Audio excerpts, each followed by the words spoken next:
Virgo, hi, welcome to Mr. Queen PH astrology reading. Let's see what's the energy. Mars entering the sign of Aries. So for some of you, Virgo, lalo na mga Virgo rising, this is happening in your 8th house of shared resources, investment. So maaring mas magiging intense yung energy mo when it comes to business or investment. So pwedeng meron kang mga new beginnings dito, bagong opportunities. Some of you, pwede rin itong sa relationship, no? You might be more, active sexually kung kayo ay in a relationship.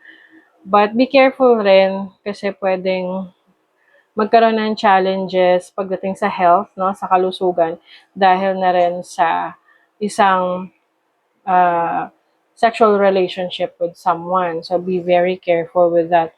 Also, the 8th house is about um, your inheritance. So pwedeng meron kang asikasuhin related sa mana, no? So ang mana naman, hindi lang pera, pwedeng ari-arian yan or abilities or talento na namana mo sa family mo or kahit mga halaman ganyan or even sakit, 'di ba?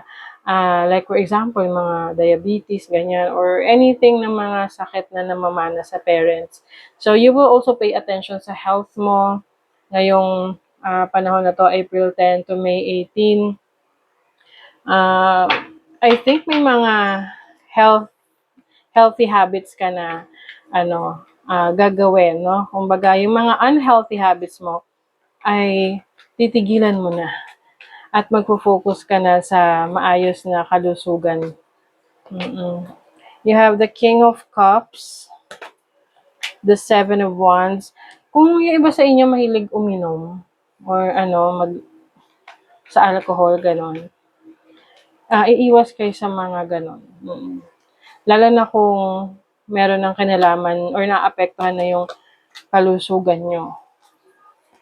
You have the Four of Pentacles, the Page of Pentacles. May aaralin ka na paraan para kumita ng pera. Can be affiliate marketing, can be stock market, or ang tawag nito, mga trading, ganyan, or mga Bitcoin, or NFTs, anything na may kinalaman sa trading, sa money. Pwede rin mag-start ka ng home-based business. Meron celebration sa family, but pwedeng meron kang iimbitahin. Tapos, nangako na a-attend siya, pero hindi pala siya a-attend. So, pwedeng magkaroon dito ng you might feel, ang tawag doon, disappointed, oo, sa person na yon. But I also see mga expansion in your business, your career, mas uunlad. Oo, lalo na kung nasa abroad ka. Okay? So that is your reading, Virgo. Thank you so much. See you again.